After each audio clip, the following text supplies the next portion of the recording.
Okay, so good afternoon, everyone, and apologies for the technical issues that we have been facing. I think we're back online and everything is working. We're still maybe accepting some other participants that might join us.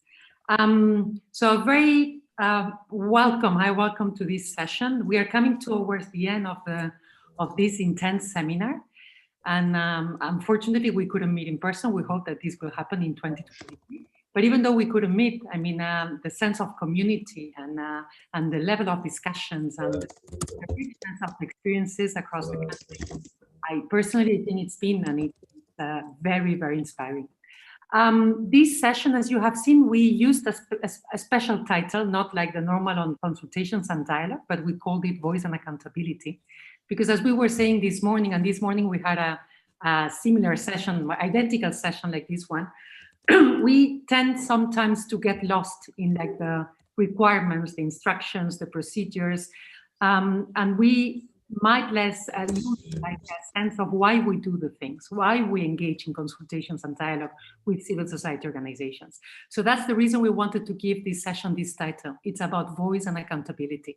It's about enhancing the voice of citizens and enhancing the accountability of our policies, the EU policies, but also supporting that accountability and that voice in the domestic policies of the countries we work in line with that second priority of the communication, the roots of engagement, that it's about deepening like policy dialogue, the involvement of civil society organizations. I'm here with my colleague Juan from the Roadmap Facility and with our colleagues from G2, and we will be guiding you through this and hosting this session. Let me now give the floor to Gianluca Azzoni for some welcoming remarks on the side of, on behalf of G2. Gianluca, please. Yes, thank you, Bea. I hope you can all hear me. Very warm welcome to all to this session, which we have titled Voice and Accountability, and which we have conceived as an opportunity for us to take stock of progress that we have made in engaging with CSOs. So it's about dialogue and consultations, and discuss a little bit the way ahead. We are not starting from scratch, so I should start from that premise to say that especially since the adoption of the 2012 communication on the roots of democracy and sustainable development, quite some progress has been done. Of course, thanks to our collective efforts carried out in delegations. But also the work that has been done at headquarters. Dialogue has taken place at both levels. And so we can be proud of what has been done up to this point. Collectively, this dialogue and consultations have taken place in various ways. We've been together, you especially in delegations with our partner countries, you have been promoting and providing spaces for engagement, and also you have been developing the capacity of civil society organizations to play such a crucial role on voice and accountability within the national context vis-a-vis our partner governments and other actors, as well with regard to our own European Union external actions and programs. So these interactions with civil society has become part of EU delegations' day-to-day work. I would say over and above the exchanges around funding opportunities and grants award, and it's becoming an increasingly important dimension in our partnership with third countries. You've been interacting with CSOs during the preparation of the so-called new generation, third generation of country roadmaps for engagement, but also on around the preparation of country-level implementation plans, linked to the GAP3, human rights, democracy strategies, and you've been engaging with youth, in the process of establishing this youth sounding board. So these are certainly important processes that have been going on in parallel and which have given you opportunities to engage. And surely you have also been able to organize and provide space for dialogue with civil society organizations on important, domestic policy issues. Last but not least, you have engaged with CSOs. You have consulted civil society and other stakeholders during the preparation of multi-annual indicative programs for the period 2021 to 2027. And I must say that consultations have taken place, were organized in virtually all INTPA countries, and this has allowed you to reach out to thousands of organizations, local organizations, NGOs, but not only NGOs, also see other CSOs, including cooperatives, trade unions, women and youth organizations, grassroots and farmer organizations, think tank, foundations, and so on and so forth, including the new emerging actors. So again, let me repeat, these efforts are duly recognized, and certainly delegations deserve to be commended for this. At the same time, we are also aware, and surely you are also aware, that these efforts needs to be sustained over time, and certainly we see room for further progress, both on improving the quality of the dialogue, but also to accelerate this transition towards a more permanent and inclusive engagement with CSOs in the countries we work in. So we are pleased to see that many of these new country roadmaps are aiming to do just that. So that's certainly a very good sign. In particular, we see an opportunity to build on the momentum gained through the 2020-2021 period to ensure that the dialogue and consultations during the multi-annual programming exercise do not remain isolated events, but continue into implementation and are inclusive, meaningful, and predictable. This should include opportunities to also provide updates and discuss with civil society on Team Europe initiatives.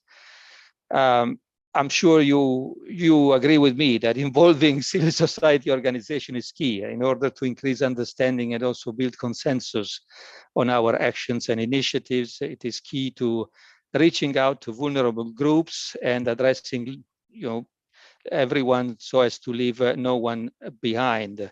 It is also important to strengthen and enhance our capacity to monitor and oversight.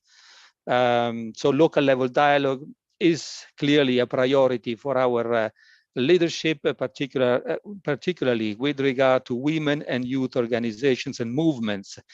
And we have committed to report annually on progress. So I will come back to that at the very end of this session.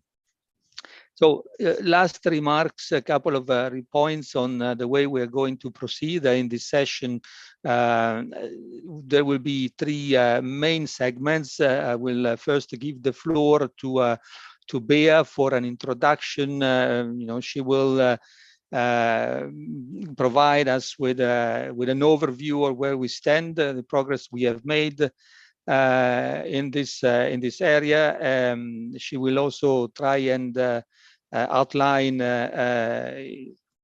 possible way forwards. This is really for our discussions to follow. The second segment will be, and for a little bit the central one, a panel, a roundtable with some delegations, during which delegations will share their experiences.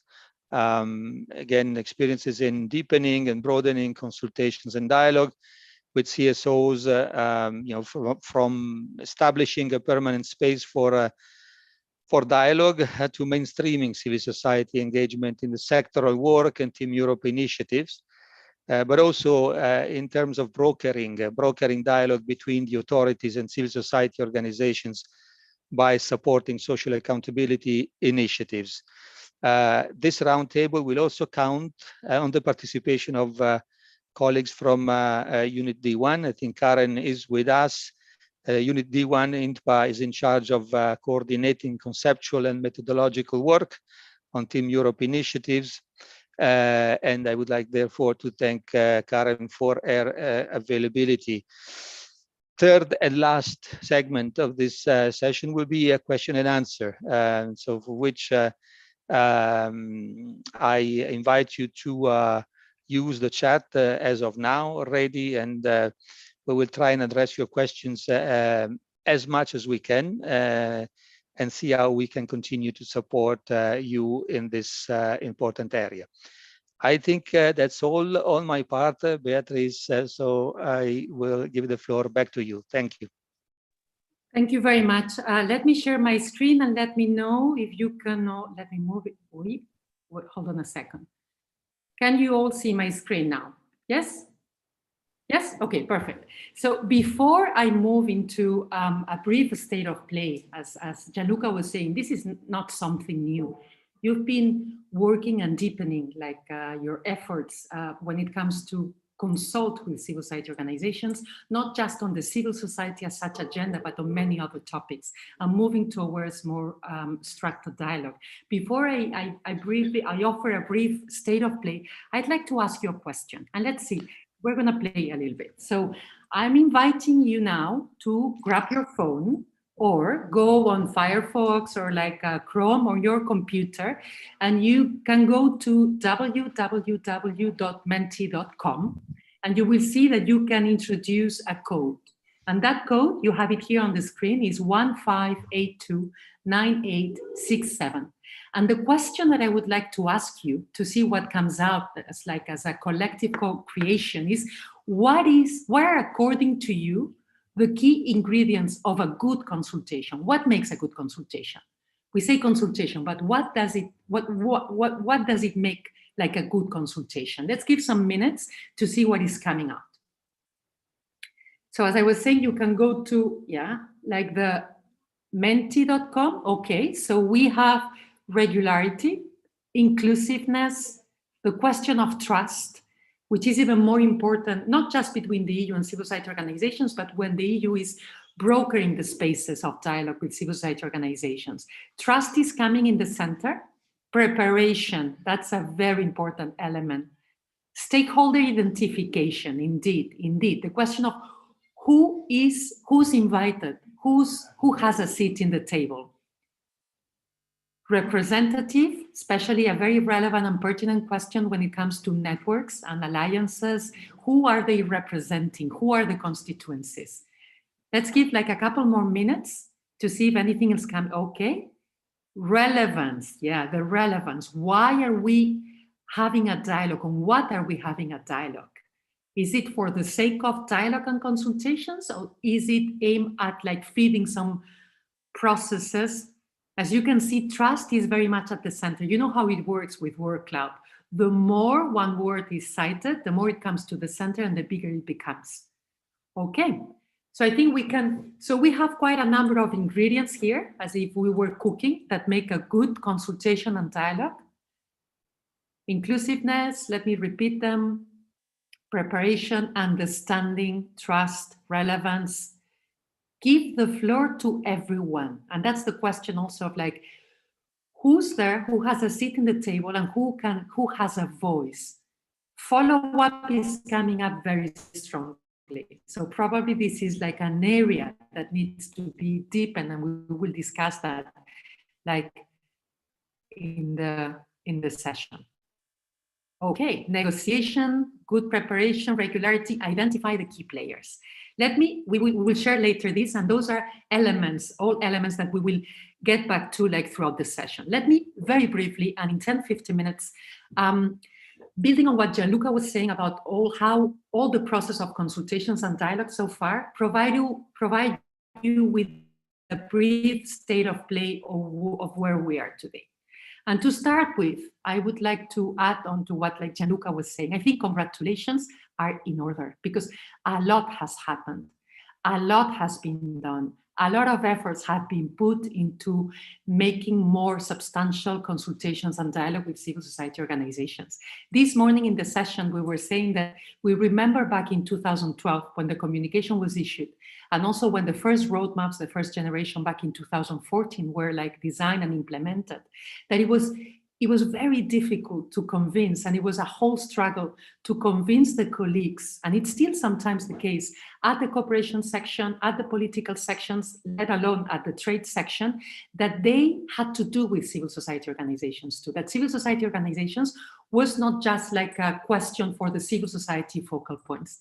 So a lot has happened, and I think it's important to celebrate those successes, those achievements, in order to build on them. And as we will see, like, when I come towards the end of this brief presentation, probably today, the question is not so much on doing more, but on doing better, on like addressing some of the issues you were already pointing out when you were like referring to what were those key ingredients. The question of preparations, the question of feedback, the question of being strategic in who we sit at the table. Yesterday, throughout the sessions, one of the very clear messages that was emerging was that the civil society landscape is changing, is evolving. New actors are coming into place. So if we just continue speaking with the same actors we used to talk some years ago, we're going to be missing out on quite a number of relevant actors within civil society. And that makes it more difficult because some of these actors are not registered and choose not to register. Others are not registered because they cannot, or they have been registered. But it sort of like forces us to have a different, like sort of like pair of glasses to look into civil society and to understand who are those actors from the grassroots organizations, from youth, women that have to have a seat in the table. So very briefly, and here I would like to share with you some of the conclusions of a report. Concord is that was done by Concord. Concord is the, as you know, the European platform of European NGOs.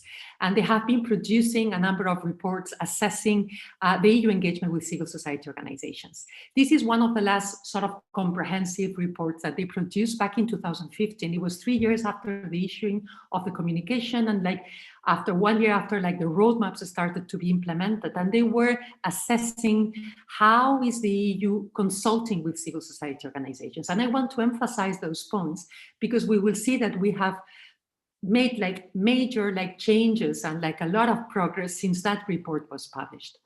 They were already highlighting that the roadmaps were a major step in the right direction. And I think we can all agree, and this is something that was very clear also yesterday, roadmaps have become central in the EU engagement with civil society organizations at country level.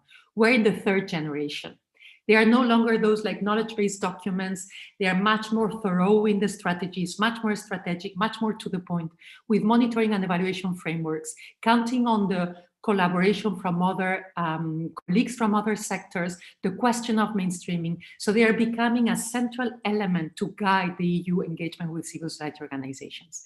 They were already highlighting a number of positive trends, and they were saying that there were some interesting experiences, but they were also saying there were a number of relevant challenges. The first challenge that they were mentioning back in 2015 was the question of the processes being mostly ad hoc. Every time there was a need to consult on something, a new document, a new policy, there was a new consultation that was launched, like on an ad hoc manner, like calling the different stakeholders, meeting with them, taking their feedback, and that's it, without sort of like a broader and a clear plan. What we have seen and we will see is that several delegations are moving away from those ad hoc consultations into more structured, permanent, streamlined. And this morning also one of the elements that was mentioned is the question of consultation fatigue, which is very important because there's a risk. I mean, civil society organizations are not just there out like to talk to the EU or to other member states, they have their own work. So it's very important that we're also very strategic in the way we approach them so as not to over like load them like and become like a sort of a burden. They were also mentioning that the range of civil society organizations at the time, one of the points they were making is that the EU was still very much talking with the usual suspects, with the EU grantees, with those that had projects and were supported, with international organizations in the country, and that not sufficient efforts were made to reach out to other types of civil society organizations beyond those traditional, usual suspects, and also in the issues addressed. They were saying they need to be broadened. Civil society is not just here to discuss about funding.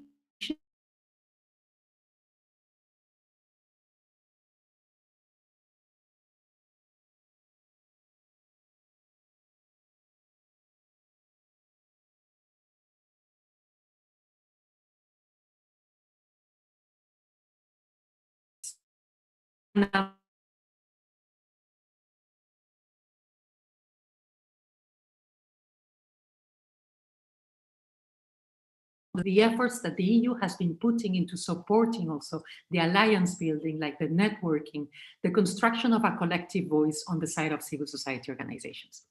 So where are we today? As Gianluca mentioned, there have been quite a lot of efforts, like in consultations. You've done those efforts for the preparation of the MIP. As the roadmap facility, we supported the unit in looking into those MIPs and in looking into those consultations to understand better how they had happened. And there are quite a number of very positive trends emerging. And as Gianluca was saying, in a way, we can see that in 2021, there's been a momentum reach when it comes to the consultations and dialogue. Because of the consultations for the roadmap, systematic consultations, because of the consultations for the CLIP gap, the human rights, democracy, country strategies, systematic consultations across all the countries, and even for the elaboration of the MIP. Here you have some numbers. I know that numbers don't tell the whole picture, but they are important, to understand the relevance or the magnitude of something. More than 7,400 organizations were consulted worldwide, and this number is much higher because at the time when we extracted the information, some delegations didn't provide exact information of the actors consulted. So this is an immense number of organizations worldwide having a voice in the way, around the MIPS, the multi-annual indicative programs for 2021-2027. Systematic consultations with women and youth, with either dedicated sessions with them or with dedicated sort of sections within the consultations to address specific gender and youth issues. More than half of the consultations are around the priority areas. So really discussing with civil society organizations, the areas that have become the areas that guide the EU engagement in the countries for the 7 years to come. A lot of consultations done, 1/3 of the consultations done in consultation with other processes. And this is very important, as I was saying, in that idea of streamlining and not asking the same question 3, 4, 5 times and not becoming a burden for civil society organizations, and using a combination of tools. Despite COVID, a lot of consultations took place, and in these, the virtual tools offered a possibility even to have a broader outreach to civil society organizations. We also did a very brief assessment, preliminary assessment, looking into the MIPS, into the different areas, and realized that compared to the predecessors, 2014, 2020, the new MIPS are really considering civil society organizations in that idea of mainstreaming the civil society engagement in the sectors. So those are major achievements. On a more qualitative side, as I was saying, efforts to ensure a broad outreach. And this is still difficult. And you were saying this is one of the key ingredients, the stakeholder mapping. Who's out there? Who are the actors that we need to be brought on board because they have an interest, or they have an influence, or because they have something valuable to say, or because they're impacted by the policies on the different, on green deals, on sustainable growth and jobs, on governance, on the enabling environment. The widespread use of virtual tools, those efforts to progressively more and more streamline consultations to avoid the consultation fatigue, efforts, and we will have the opportunity to this morning we heard from Myanmar, and then we will also hear this afternoon from by South Africa, how they are thinking about this issue of creating a more permanent space of dialogue with that idea of moving away from other consultations. Substantial effort, as I was saying, because, and this is something that Concord said, there was and there's still a problem in the capacities of civil society organizations to express collectively. It's not that they cannot express like with one single voice, probably, because there are many different voices, there are many different agendas and interests, but in a way building coalitions around themes, around topics on a geographical basis. And for that, like there's been across, we're seeing this in the new roadmaps and in the previous ones, a lot of efforts when it comes to capacity development that goes into the networking and the building of alliances. And last but not least, as Gianluca was saying also, yes, there's a lot on the bilateral dialogue that the EU can have and has with civil society organizations, but the EU can play and is playing a paramount role when it comes to brokering spaces for dialogue between civil society organizations and the authorities. And this is more important than ever, considering the highly restrictive environments and the backlash on civil society and on basic freedoms that we are witnessing across the regions. So what is next? And I started this presentation saying we've done a lot, and I think it's a reason to comment, to congratulate ourselves. So what is it that should happen now? Should we do more consultations? The idea really is like, it's a top priority. Again, with that idea that I was saying, and that's why we gave that title to this presentation and to this session. It's not just consultations for the sake of consultations. We're sitting and discussing with civil society organizations because they are a very important actor to take on board. And because the development and cooperation, it's no longer the prerogative just of the authorities. Also like private sector, local governments. So it's a top priority. But probably the top priority is not so much about doing more, but doing better and looking into those key ingredients of consultations and dialogue that we were like reflecting upon together at the beginning of this presentation. Let me very briefly, and I will finish in 1 minute, like just recall the words of the Commissioner regarding consultations and dialogue. And she was saying the EU should ensure that civil society organizations have a far, not greater just, like far greater role in the design and implementation of European policies, programs, and projects. Today, the real question is really how to sustain that momentum as we move towards the implementation of the MIPS, of the Team Europe initiatives, as we move towards the design of the different interventions that fall under the different priorities of the MIPS 2021 to 2027. So to finish, and if we're talking about improving the quality, as you were reflecting upon at the beginning, in the question of like, what are those key ingredients? So we will be working together with the unit, like right after like this seminar, when it finishes, we will start working on helping, looking more in depth into the quality of the consultations and dialogue, to having a more like in-depth look into what has happened in those like past years that I was mentioning, since, you know, like the communication was issued, since the roadmap started, how are consultations and dialogue taking place? And the idea really is to help you and to develop also tools and ideas that can help you to move in that direction. But for that, we need to be very clear about what it means to have a good consultation or a good dialogue. And these are like very initial ideas of the framework of the questions that we will be looking into. The first one is the question of the approach. As I was saying, excuse me, that question of like trying to move from something that is ad hoc, that is like done on a calling basis when it's requested, to something that is better planned, that is more predictable, that is more structured, that is like the whole structure where we can place the different consultations taking place. Let them be with youth, with women, on different sectors, on political issues, on issues related more to civil society organizations. That idea of like moving towards a more structured dialogue, the same way the EU has been moving towards that structured dialogue with the Policy Forum on Development at global level. The spheres, and the spheres are very important. One of the things that came out, for instance, from that initial study that we did on the consultations on the MIP, is that more efforts need to be put on consultations at sectoral level. And this is very relevant today. This is the whole question of mainstreaming. So this is very relevant today once the MIPs have been adopted And we are moving into the design of the actions to make sure that that voice and accountability is preserved and is amplified in the different actions in the different sectors. The question of participation and the quality of participation. Who has a say? Whose voice is being heard? Who do they represent? Do they have the legitimacy to represent who they say they're representing together? And this is very much like in line with the question of diversity and inclusion, in line with the leave no one behind, right-based approaches that the EU embraces.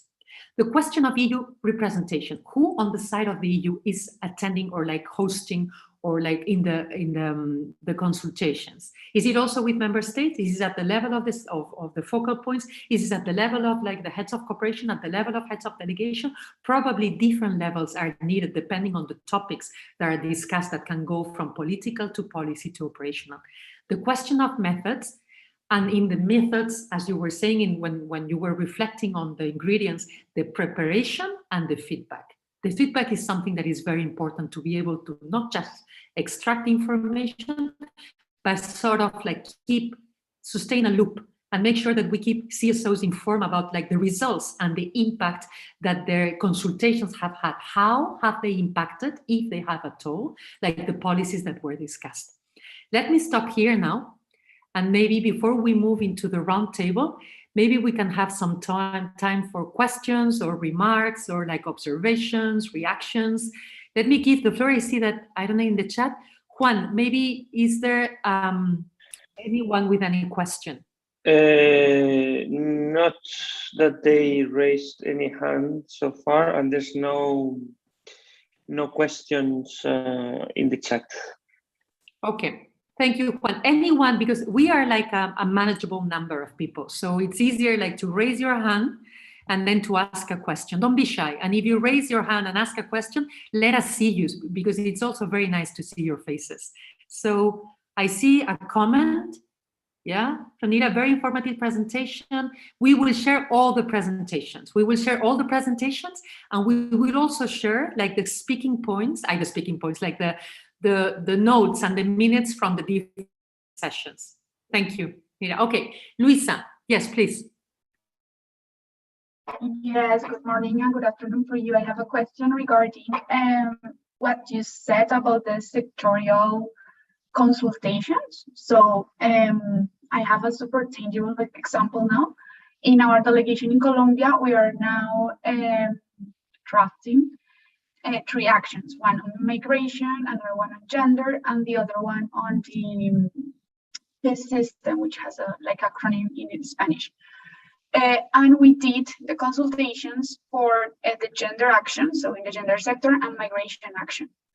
However, my question is the following. It was really easy with my colleagues of gender and the one that deals with migration, but with other colleagues it's really difficult to convince them the importance of the consultation of civil society.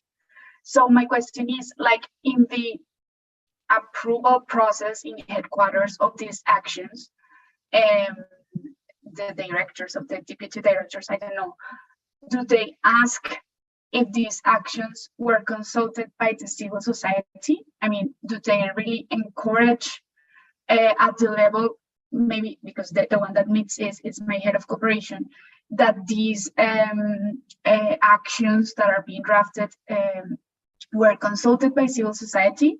Because I don't feel it's like that. So my question is if it's really mandatory, or maybe don't say mandatory, they encourage at that level to really do these consultations, because I'm having problems, for example, to do the consultation on the 3rd action, which is the one related to peace and justice. That's all. Thank you very much, Luisa. Gianluca, Susanna, as this is a question for headquarters, would you like to provide some answers to this? I can maybe give some elements, and I give Gianluca then the floor, because well, I'm new in the unit. But yes, the thing is that in all the action documents, delegation has to explain how they have consulted civil society organization, and during all the process of approval, they need to demonstrate that how these actors have been involved in the identification and formulation of the action document. But maybe Gianluca can give you more details on that. No, I don't think that I can say much more than that, but only to confirm that indeed, I mean, if you look at our templates for action documents, we do have there a space for civil society, which is an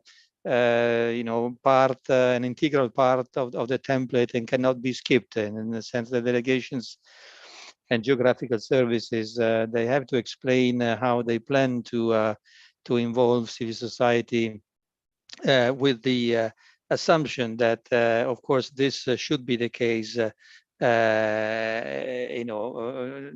systematically. And of course, it's up to delegations then to make this happen. And there is no let's say blueprint and no recipe on how to do this, but certainly the question there is clearly asked, and therefore we cannot say that this is something negligible, that is an add-on that delegation only can do if they think it is worth doing. I mean, there is certainly a strong encouragement, let's put it this way, from headquarters for delegation to do this. So I invite you to check for yourself, and I must say that our overview of and our initial assessment of multi-annual indicative programs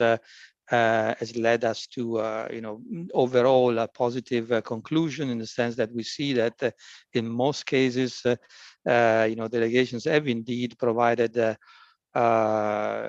meaningful narrative in the action documents on how they were going to take on board civil society in the sectoral, work, meaning in the focal areas, in the 3 focal areas under the MIPS. And of course,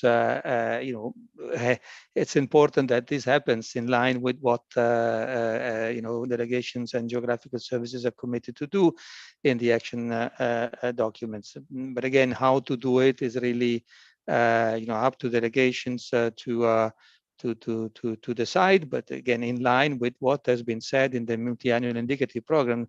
I mean, the provisions there, the plans that have been set out there should be abided by during the implementation. Thank you. Thank you. Let me, before I give the floor to Shiva from Nepal, just like Luisa, I don't know if you remember that the unit worked in. So we worked on a set of it was like a guidance on mainstreaming civil society engagement into the new 5 priorities, provides different avenues to deepen the engagement with civil society organizations on the different sectors, because for every sector is going to be different. And the interest in involving the civil society organizations is going to be different. And the actors to involve are going to be different too. So maybe that's a tool that, I don't know, maybe we could try to socialize it again, because it can be an interesting tool. Something that we've done in other delegations is trainings, for the colleagues. And the trainings on mainstreaming, it's not for you. We are not going to pray to the converted. Those are more for the colleagues, and which are discovering, and sometimes they're already working with civil society, or they don't know how to work with civil society organizations, or helping them understand what it means, that idea of voice and accountability, how this can be deepened in the different sectors, and providing some ideas of how to do that in the different action documents. Excuse me. And then another, Susanna. No, just to complete what you were mentioning, is that in the roadmap facility, we are supporting several delegations in that sense. So if you want us to to support your delegation in and try to facilitate this mainstream work with the sector in your delegation, please contact us, and we will be glad to have this first meeting and to identify how to support you. And our expert in the roadmap facility can also be there to help you. Thank you. Let me so before, and then that connects to I will give the floor now to Shiva and then to Aurélie. Oh, another idea is to associate them in different initiatives. For instance, in Nepal, they are launching a thematic evaluation of civil society. And one of the things that is going to be organized pretty soon is a meeting with the colleagues to understand also how to have their buy-in and get them involved and understand what are their questions so that the evaluation and the findings are also relevant for them and not just for the civil society section. So Shiva, if you would like to take the floor, and then I'll give the floor to Aurélie, please. Yeah, thank you, Bia. Thank you so much for highlighting the initiative that we're going to initiate, and then you actually, we are very privileged to have you on board in that process. So my question is actually, we know very well the significance of having civil society on board, and then having their bringing them on board for the consultation, be that for the multi-annual indicative program or any action document, or even for whenever we have joint commission or any other opportunities, whenever we have high-level visits, we always organize consultations with civil society. That's really taking place. That's not an issue so far. But the issue is, as you highlighted earlier in your presentation, the avoiding the usual suspects in one hand, and then at the same time keeping the momentum of civil society getting engaged, and then being actively willing and participating in the consultation process, that at some point we overburden them in the name of consultation. So I was just wondering if there are any tips, better good practices, so that we could follow it up, at least just to maintain those, like avoiding the usual suspect being on in the consultation, and at the same time keeping momentum that the civil society, they agreed on our request, and then they still are there continuously willing and then actively participating in the consultation process. I mean, we just to share, we have initiated one idea, youth sounding board, as a part of our project. But that's I mean, we still have to look at it, how did it go, but I don't know if that will be sufficient to have a kind of representation of all the civil society, the youth sounding board itself. So we may have to continue other kind of mechanism, other forums of civil society engagement and consultation. So would be really great to have some kind of good practices, some other examples from other delegations, or some tips from the headquarters itself. Yeah, thank you. Thank you very much, Shiva. I think what we could do, as this is, we have two practices from South Africa and also Colombia. Maybe we can have the round table, and then we will pick up go back to this question also, because I think it's a very relevant question. I have noted it down, and we move it to after those presentations, if you agree. And then Aurélie, would you like to? I think you raised your hand. Yes. But no, it was just to suggest, because Luisa was mentioning the fact that, and I think there is still a little bit, it's not clear. The fact that many delegations have done consultation for the MIP, consider that they don't need consultation, they don't need to do consultation anymore for action document. And I think that it's true. And what I've heard also from other delegations is look, we know we've always consulted them last year, and also because part of the MIP consultation, many did kind of sectorial ones, because we didn't want to do the 200 people, but many of us try to focus on the sector. So that I think it needs to be reinforced by HQ that for action documents, you still need consultation.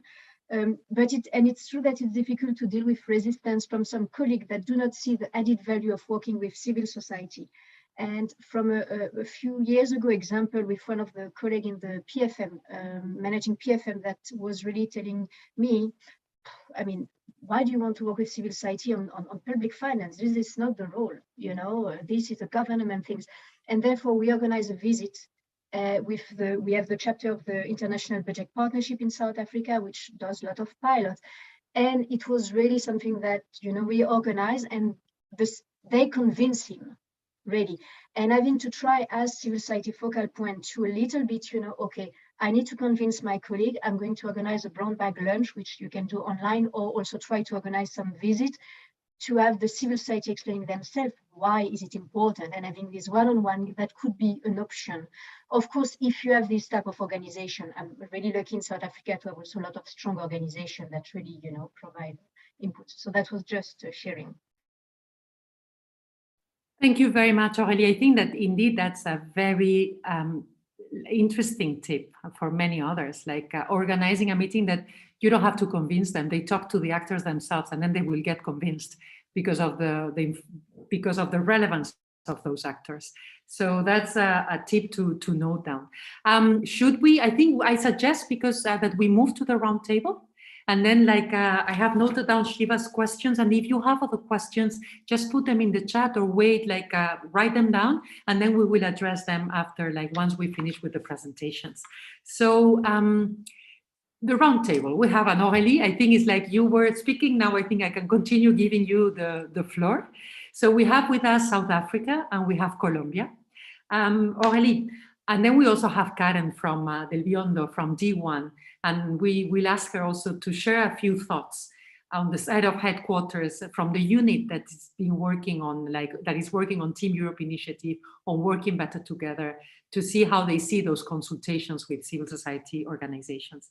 Aurélie, so as I don't know if it's a result of the new roadmap or maybe as part of the new roadmap, there's that very strong emphasis on consultations and dialogue, and you're thinking and you're even designing a sort of I think you're calling it sounding board, if I'm not mistaken, no? Yeah, I don't know, you will say more. So can you share a few more thoughts why the delegation has decided to move in this direction, and what are some of the elements of that space for dialogue that you're envisioning? Okay, so perhaps just to also leave a little bit of background, the EU and the EU in South Africa, we're really small. The development cooperation in general in South Africa, it's really small in terms of the percentage of the budget. So I think it's important in terms of how much can we influence, what type of policy dialogue we have. But in South Africa, we have a big diversity of civil society with a top-notch think tank until to grassroots. And there's a strong history of relation with civil society and the EU cooperation and the delegation. So I think we did through the past roadmap, we've really improved our effort in terms of mainstreaming, in engaging, including breaking some space for civil society through a flagship program called the Policy Dialogue Facility, where we really linking civil society and government to really discuss a policy and make a change in that policy. But so what happened, and then obviously there was a little bit of fatigue, everybody's a little bit down, it's COVID, and in many delegations. So we had the MIP where we had initial consultation, I think, and the same consultation with the same shortcoming. We don't really do follow-up, there's not really an agenda, we don't really prepare, except that probably for the first time, because we did sectorial consultation, we were a little bit more clear around the type of answer we like from civil society, with clear list of questions, and also because it was sectorial, and especially in the green and digital, it pushes us to kind of explore new organization, because in the digital we had no idea. We're really good in governance, human rights, a usual suspect, but suddenly for the rest. So that's about contacting other donors, contacting philanthropy, who are you working, doing a lot of research. But I think part of this consultation, we were still the same practice of all of the shortcomings that we know. And I think there's still a lot of civil society. It's clear you never gave us any feedback, except probably on, for the gender or for the human right, because we have a closer relationship. But nonetheless, that kind of trigger in the MIP a lot of things around civil society. So we've really mainstream, because obviously all of the colleagues were involved, so there was a lot of mainstreaming and a lot of things being said around the role of civil society to achieve change. So it was really talking about enhancing accountability, good governance, the promotion of innovation and social partnerships, especially in job creation, which is an issue for us. and the evidence-based policy dialogue. Nothing was said on the voice, which I think in another issue, you know, the issue of the voice and the representation, which nothing was said in our meet, but nothing was said by civil society, because I think they're not always really representative, and we know it's something that, you know, need to be worked on. So that gave us last year when there was like, you know, so what action document are we going to put? Because I think everybody was a little bit, we need to have something, we have 2 months to put something together to, okay, there's an opportunity to uplift our engagement with civil society. So let's draft a program on this. So the program is called Capacity Enhancement, Dialogue and Recovery. And it's a simple kind of facility, because there's a reality is that all of these little consultation and little dialogue is extremely time consuming and resource consuming. And for me, after many years here, you cannot a week before try to phone people, it doesn't work. And then we're too tired for the follow-up. And also it's not really valued in the way our daily work is being assessed. And that's, you know, a bigger thing. So and in that, so then at the time also HQ had that youth sounding board, and we have one South African being part of that youth sounding board telling us how great it is. So we thought, okay, let's put sounding board in the action document. And then it became now, and because we wrote the roadmap after, we realized, oh, okay, so we really need to, you know, to do something. So more or less the program is really around the capacity building facility, so that expanded from a former experience that we had. And it's really around building the capacity of civil society to play their role and to be able to interact in policy dialogue with us or with the South African government. We're not yet, you know, we're really open. And then I think that sounding board. So it's something that we still busy thinking about, that we still going to probably is going to start next year, but really I think a dedicated space for dialogue. Doesn't mean that it's going to be, the dialogue will only take place through the sounding board, but a group of organizations that can help us to frame the different dialogue that we have. So the mandatory one, if I say, the gender, the human rights, and what we would like to is, okay, let's also have dialogue, annual dialogue with on the theme of the Team Europe initiative, which are anyway some of the priority. But probably the sounding board for us is also, you know, having to also engage on the MIP and strengthening accountability of the EU, because we consult for MIP and then we don't give feedback. We hardly like getting feedback from, you know, how we've been doing. So also having people, you know, also engaging with, and it's something that we had thought in the previous roadmap also, but more like as a reference group, and we never implemented it. So here, that a little bit, you know, some of the idea, who's going to sit on it? What exactly is going to do? When is it going to meet? How is it going to meet? These are still things that you need to think through. But what we know is that we're also going to try. That we know it's never going to be perfect, and there's going to be a lot of issues, but I think it's important to try to see how we can further structure it, to help us to do it, and to exactly to deepen it as you mentioned it, and to have a better quality. And for me, the quality is really around why are we meeting? What do we, you know, on what topic are we consulting? What are you allowed to say, or what you're not allowed to say, because that's never going to change anything. And how do we have a follow-up and be accountable to each other? So that's what I can share just now, and say thanks.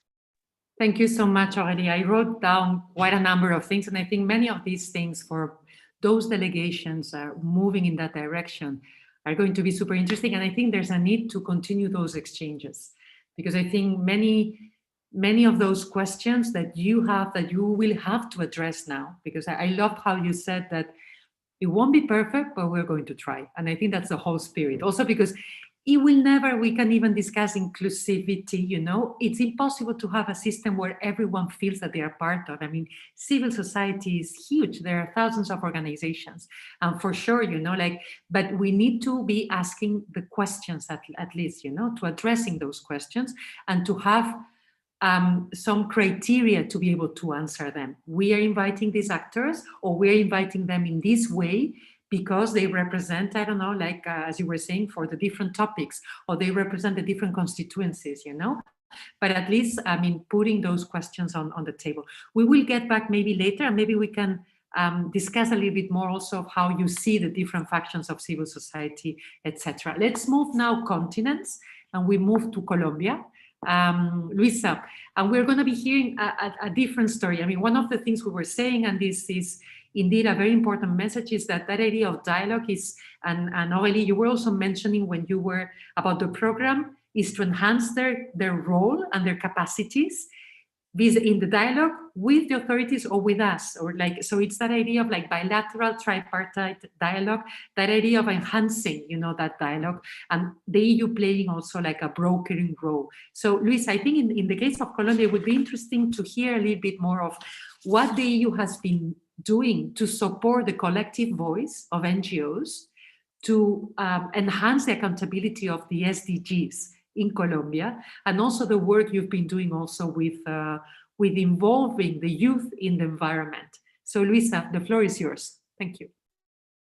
Yes, like to give you like a context, the roadmap in Colombia has actually permanent dialogues. We have for sure at least 5 meetings a year, and these meetings and the follow-up of these meetings is done by the follow-up committee of the roadmap.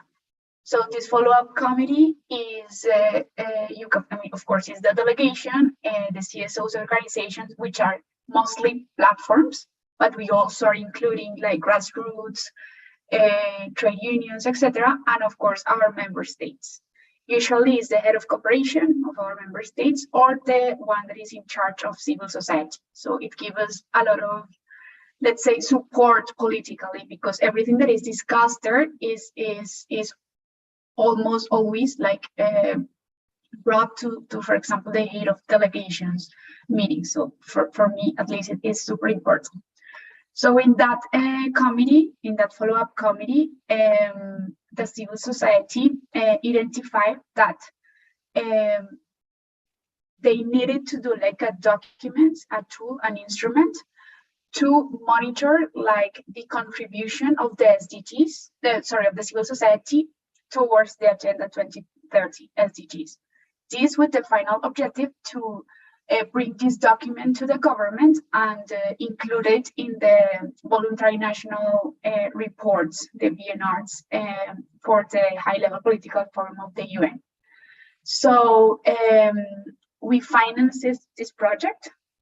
It was like a direct like grant to the Confederation of NGOs, and they work in a lot of consultations with civil society in like local, regional, and national level to identify the contribution of all of these organizations to, like, we prioritize for SDGs, but it was also like a general contribution of the agenda.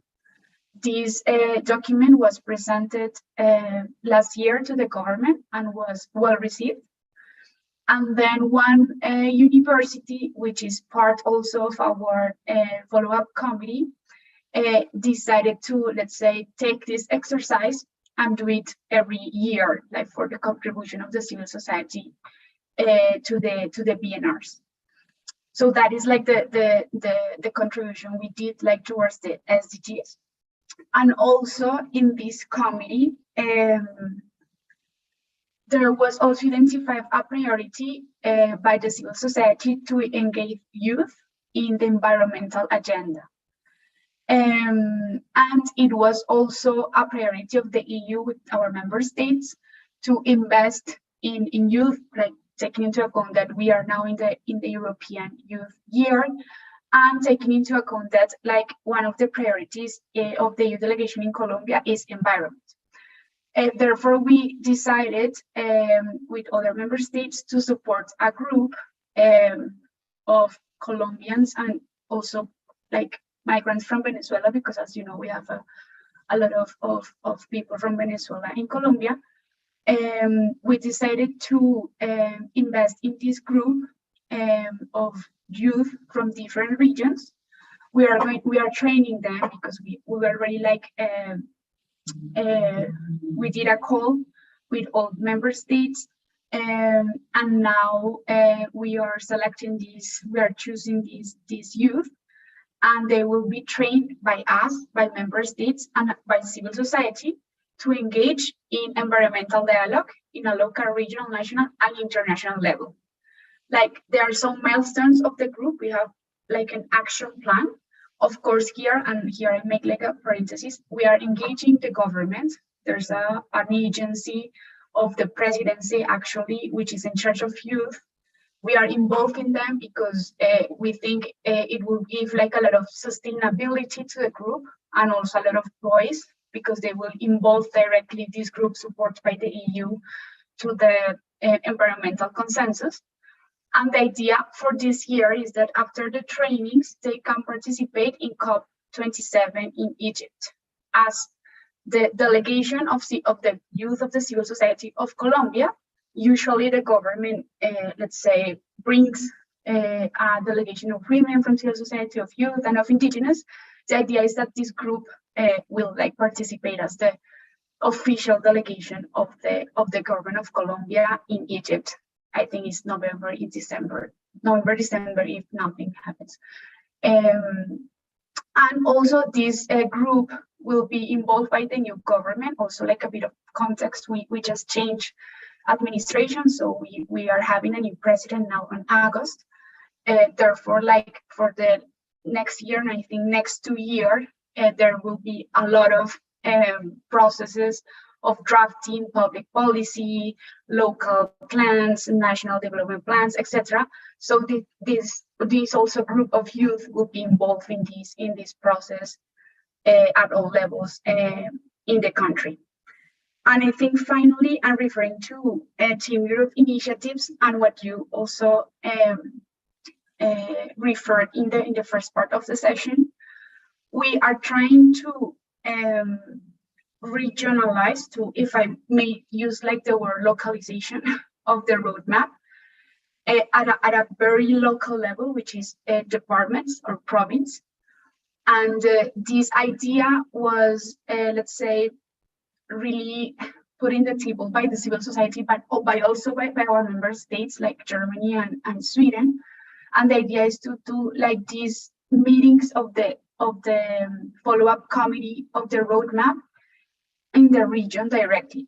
So what we are doing, and we're piloting this year, we are doing like two roundtables in the regions, which is called Team Europe for Civil Society, or in Spanish, Equipo Europa para la Sociedad Civil.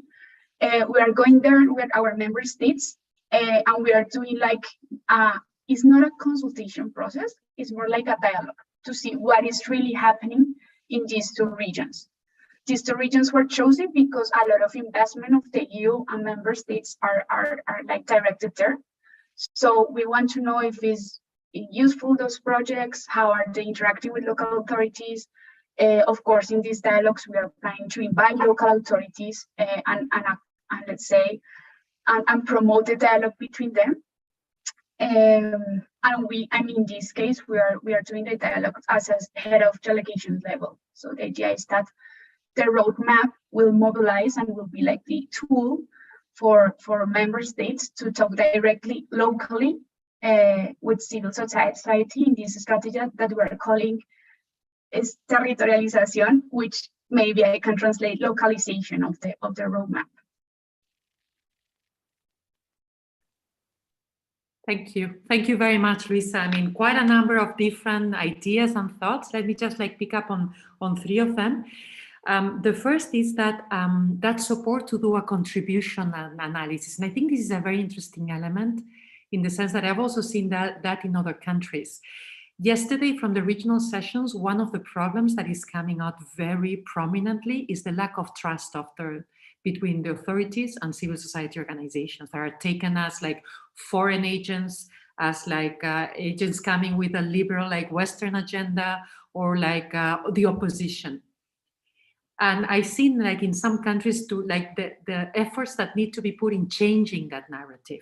So that idea of showcasing good practices by civil society organizations into an agenda like 2030 that the government has subscribed, this is something indeed that can be very positive. And I've seen it also like in other countries. So I think it's something like that is interesting to keep in mind as a good practice. The second thing that you were mentioning on the youth that I found very interesting, and this morning we were discussing that too, is that idea of also working with the authorities in the sense, I mean, that supporting the capacity of the youth, but also working on the supply side of the governance. And this is also something, Aurélie, that you were like discussing, like it's so important because often we focalize on building the capacities of civil society for dialogue, but they need to have an interlocutor that is willing to have a dialogue. If they are not willing to engage and there's mistrust already, that's a big problem. So that's a very interesting initiative, and also in that idea of like converging the bilateral and tripartite like dialogue. And the last point, I think it's a very interesting and can be very inspiring for other delegations, is that idea of like using the Team Europe umbrella and the roadmap and putting them together and going down the regions, you know, like, and it's Europe for civil society, and the roadmap becoming that like overarching framework for engagement and having a dialogue on that also. So I think it's a step forward from what you were already doing in the follow-up of the roadmap, going even like farther and going down in the region. So congratulations on the initiative too. I think let's maybe have a second round of like maybe to bring more elements into what you were explaining, and then we will open the floor for the audience and also give the floor to Karen. Aurélie, may I ask you, like, I know that you're still in the process of envisioning everything and designing everything. May I, like, you've been doing this for a long time. You've been working with civil society in South Africa for a long time. What are the challenges that you can anticipate? And also maybe linking to the question that Shiva was asking about how can we avoid the usual suspects? Are you already thinking of some mechanisms for the selection of the actors? The floor is yours. Yeah, no, thank you very much. Yes, no, so we're trying to look at, do we want to do kind of a call for nomination? The organization needs to be like endorsed by other from the sectors. We also thought, should it be grantee or non-grantee? You know, sitting. If you sit on, can you receive funding? And you know, I mean, that's the type of question that and we really don't know. But also, as I mentioned, the representativity is going to be an issue. But I think we also need to be careful of not making it too much of an issue, because if not, we never do anything. So I've been working with the women's sector in South Africa, which I think is the most divided sector that can happen. And therefore nothing moved because there's not umbrella. So in South Africa, there's no umbrella organization. But I still think it's important that we find a decision on how we're going to select. And then also with the one that will sit to challenge them around, okay, so who do you represent? How do you engage with community members? Are you engaging? And probably it's where also sometimes the capacity building facility can come in. Because that's also something that we see a lot, that's often they don't, you know, the representation. So yeah, no, so that's, you know, we're still trying to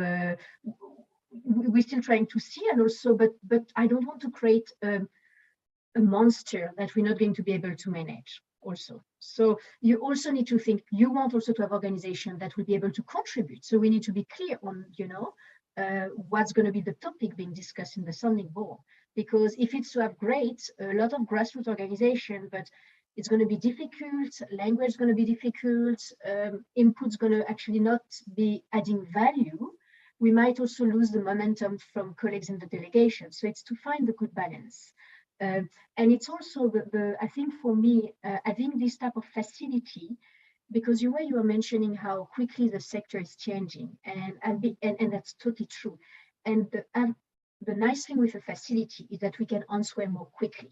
We can help quickly for a study. We can help quickly for technical assistance instead of having these really long program that when they start to be implemented, the context have changed.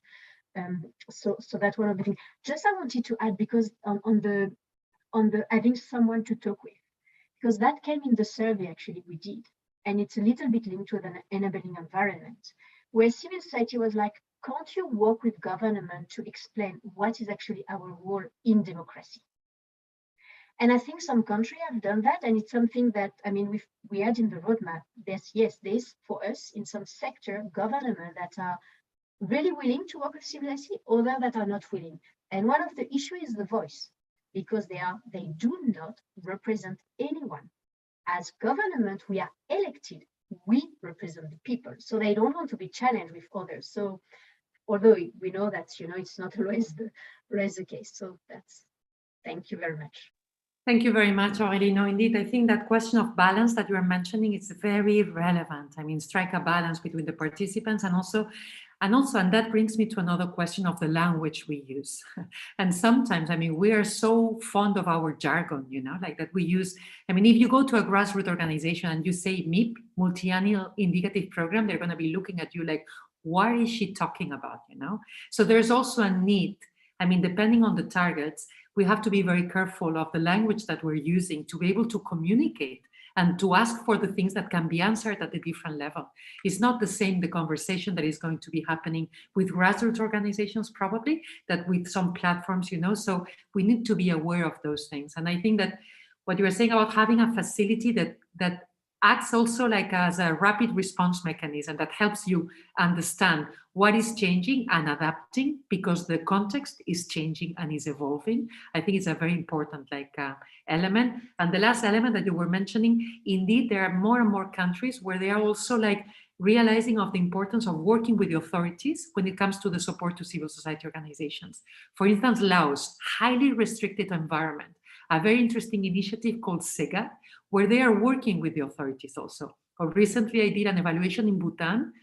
Civil society is new. It exists since 2007. Can you imagine? And then the authorities, they don't understand what civil society is about, So they were also working with the civil society authorities to help them understand those roles that are being played by civil society organizations. Luisa, Bea,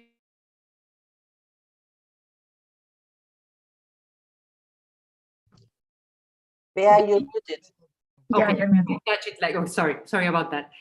How are the different groups? Because also Colombia is very rich, and then you have indigenous groups, a lot of groups. How do you strike that balance? Where is the mechanism that you set in place to make sure that the different constituencies are there? And the other question is now there's a change in government. Do you have to start from scratch? Or has there been some institutional memory when it comes to all that work with civil society and the government? If you can, if you have 2-3 minutes, it would be perfect. Thank you, Luisa. Okay. Yes, I mean, I think the advantage here is that we work really closely with our political session. So the political session, and especially the head of delegation, is going to the ground weekly. So in his agenda, we always include a dialogue, for example, with indigenous authorities, which is super important, with indigenous group, etc., etc. So we try to do that on the ground. With this type of groups, also, for example, now migrants, we have a lot of them, Afro-Colombians, etc.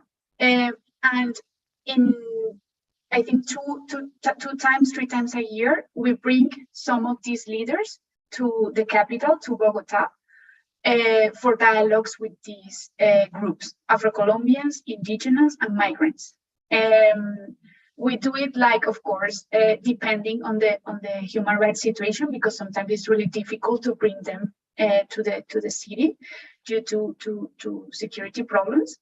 But we always do that, to sustain a permanent dialogue in a high level when we go to the ground. That is done by our ambassador, and we bring them also to the capital.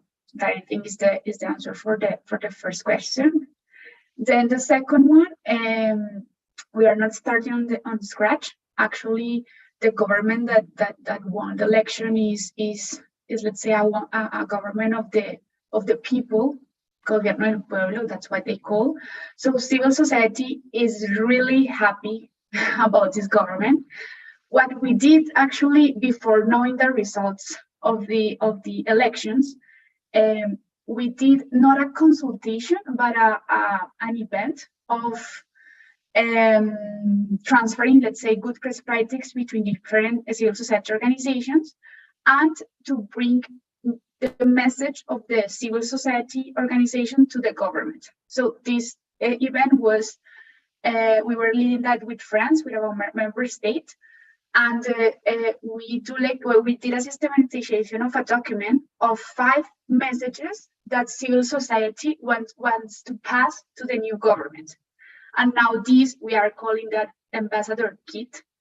We're giving that to the ambassadors for their future meetings with the new government. Yesterday, the ambassadors met with the new president, and they passed these messages. Of course, they didn't pass all the 5 messages because the agenda is super broad, but this is something that civil society really value, to have us as a bridge for the new government. And now, we have a lot of expectations with the new government. Let's say we are waiting for a more open dialogue, also on the ground with civil society and local authorities. And now we have a really optimistic panorama, at least that is what we perceive from the civil society. Thank you very much, Luisa. Indeed, that's very good prospects with the new government. And I'd like to give the floor now to headquarters, to Karen Del Biondo from D1, to maybe share some thoughts about consultations and dialogue with civil society organizations within that Team Europe initiative. Karen, please, if you want, and then let me just say, if you have any questions already, raise your hand, because we will move directly to the questions after that. Thank you. Okay, thanks. Yeah, and also thanks for sharing the good practices from the field. I just wanted, some of you have also addressed how you're planning to, or touched on how you're planning to consult on the TEIs. So just some points on that. So yeah, civil society is, of course, it's not Team Europe as such, which is restricted, as you know, to the member states, the agencies, the development finance institutions, and the EU institutions. They can, of course, be an implementing partner, and also, yes, associated as a partner by consultations, etc. So this is also something that that of course we very much support, but also member states have highlighted in various meetings. And we know from an early assessment of the TEI concept notes that there were a lot of references to them, to civil society, so that there is an intention to do so. But now that we're moving into the implementation phase, we're losing a little bit sight. We don't have an overview of how it is happening. So just for you to know that, of course, here at headquarter level, we have discussions with civil society, and admittedly, up to now, it has been mostly on demand, mostly with Concord, the European network. Recently, we also had a meeting with Solidar, which is another network. So there's a lot of interest. That's what I take away from the meetings. We could also see that the European Development Days last week, where we had a stand, lots of NGOs approached us. The TEIs, as you know, they're also being linked now to the Global Gateway. So this also calls, because in the Global Gateway communication, in fact, it is mentioned explicitly that a CSO dialogue will be set up. So this also calls for a more structured approach here at headquarter level. The European organizations, the CSOs, that have been consulted. I mean, it's been a very broad, more like information meeting, more like on the process, not on specific TEIs. Because I mean, this is mostly at the country level. We've referred them also to the delegations if they want more information. There is a tool called TEI and Joint Programming Tracker, which has basic information, but it doesn't have, for example, the concept notes, which are really like we consider them as internal documents. So what I take away from these meetings is that, as I said, a lot of interest, but also some complaints that not a lot of information is available. Also, some confusion about what Team Europe initiatives is and how it relates to programming. So I'm thinking that it is something that is separate from the programming. So here we've done efforts to explain that it's actually integrated into the programming. And also, regrettably, like an impression that maybe civil society is being left out of this. You know, that Team Europe means that there's more money going to member states agencies and DFIs, that the global gateway is focused on investment, social dimension is not so important. Private sector is kind of gaining ground to the detriment of civil society. So, of course, yeah, this also, I think, calls for us to do better efforts to explain. And as I said, there we will engage more in a structured dialogue using the policy forum on development at HQ level, but also then we hope that this will also be translated to more structured dialogues at the country level. So, of course, how you do this, I mean, we are not going to prescribe how it should be done, but of course it's important to link it to existing frameworks, the CSO roadmaps, existing structured dialogues. And yeah, of course, also important to associate member states and, if possible, also the development finance institutions. There is a methodological guidance note on the design of TEIs, which has a paragraph on the CSO consultation, and which we also aim to strengthen this, also with the help of Bea. And yeah, so I think that it would really be good. Like I heard that, you know, there the example that you gave, Luisa, on the joint mission with member states and the dialogue at head of delegation level was quite interesting. So these kinds of examples, I think we would be good to gather, so to give some ideas. But of course, as said, it remains, it's country specific, depends on the topic of the TEI, the country context, sensitivity, etc. Yeah, so this is just what I wanted to say. And yeah, you can always get in touch if you have a question. Thank you. Thank you so much, Karen. Indeed, I think it's like for the revision of the guidance to get more like ideas of good practices that are currently being implemented. It would be something very interesting because they can be inspiring for others. I've asked Anas if we could have like a few more minutes because we're coming to the end of the session and we haven't given you the possibility to ask questions. So do you have any questions or reactions to like questions for our panelists or for us?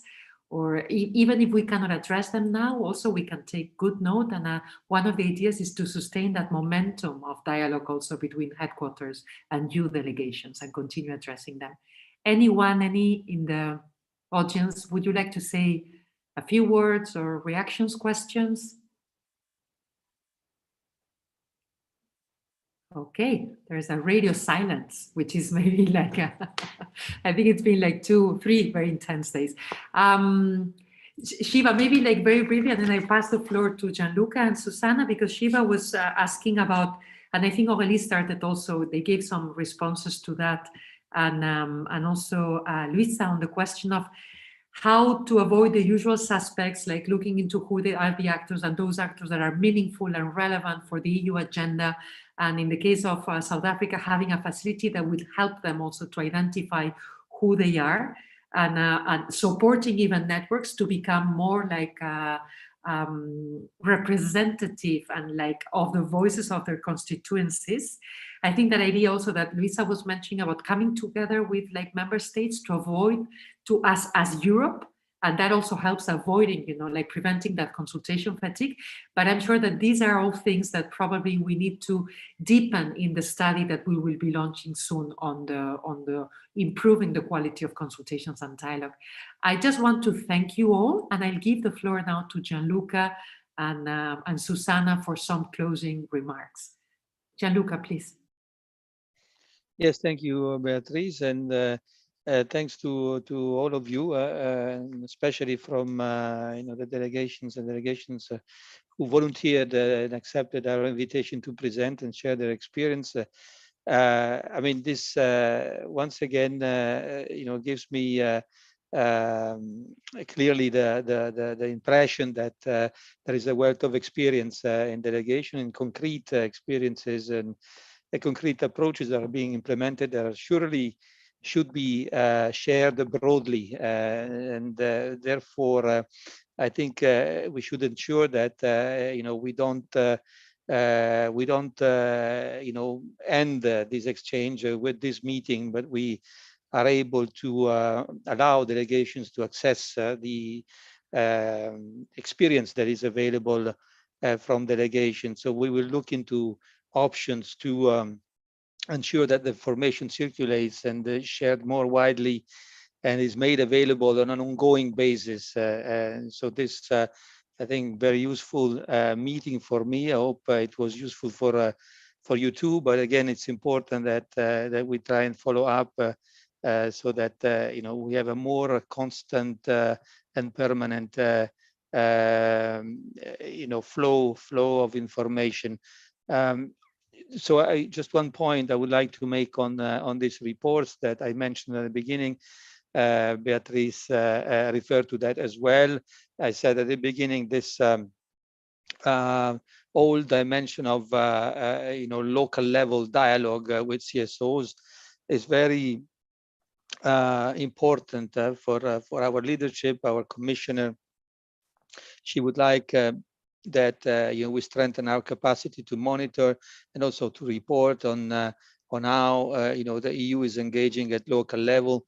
So we have committed to come up with a report, an annual report on this very issue, and so this work will start very soon. So our idea was not to ask you to provide us with individual reports. We know that you are already overwhelmed with requests from headquarters, but our idea was to work based on the information that you already provide, you know, on these issues, your dialogue with, you know, women organization, youth, civil society in the annual delegations progress reports, so that will, in our intentions, will remain the main source of information for us. We have looked at the input that has come in under the 2021 exercise, and this may not be sufficient for us, and especially for our colleagues and experts from the roadmap facility to actually you know, carry out this work according to the expectations. Hence, we may have to come back to you with a survey. This is the idea at the moment, that we will try and design in a way that is as efficient as possible, so that it identifies clearly the points that are of interest to us and for the sake of this reporting exercise. We may as well, you know, come back to you individually after having heard from you about you know, the useful, the interesting approaches that you are piloting in your respective delegations. We may come back to you as we individually, as we would like also to highlight and flag some of these interesting experiences that you are working on. I think it's very important that the report also includes showcases examples of of how we are deepening and broadening our engagement with CSOs at local level. We count on your cooperation on this important exercise, and we thank you in advance for that. So conclusion, again, thanks to the delegations that have shared, have brought up their experience, and thanks a lot to Bea, who has done, and the colleagues from the Roadmap Facility, who have prepared carefully and thoroughly this session. My colleague Susanna, and to all the participants for their participation and the questions that have been put. We remain available as headquarters Unit G2 to respond individually and bilaterally to any follow-up questions you may have. I mean, we're happy to continue to discuss, for example, on the question that was put by the colleague around consultations on that sector level. We're happy to continue to exchange on that in bilaterally, so don't hesitate. And for the rest, I think we will keep in touch. So thank you very much, and have a good rest of the day. Thank you very much, Susanna. Yes. Just one word, because we are really running out of time, but the important thing is also to mention that we are going now to take a stock also on the analysis of what is coming from the third generation of roadmaps, and we are going to do what we will call a monitoring tool to understand a little bit which are the differences, etc. And in that sense, we will be able to identify many interesting best practices that we will be able to follow up, and that will be also nourish our meetings in the future, because our idea is that we will start to have more informal and regular meetings with delegations in a regional basis, but also, if necessary, sometimes inter-regional, cross-regional. So in that sense, thank you very much for the contribution. It has been a very interesting session. And as Gianluca mentioned, we will continue with this dialogue in the following weeks and months. Thank you. Thank you very much. I think we will be, there was a question whether we would share the PowerPoint. Yeah, we will share the PowerPoint presentation and the minutes from the session, and even all the minutes from the other sessions. So thank you very much. I think now, Anas, thank you for granting us 6 more minutes. I think now we're ready to go. So have a lovely evening. And thank you. Bye. Thank you. It was a pleasure. Bye. Bye. Thank you. Bye.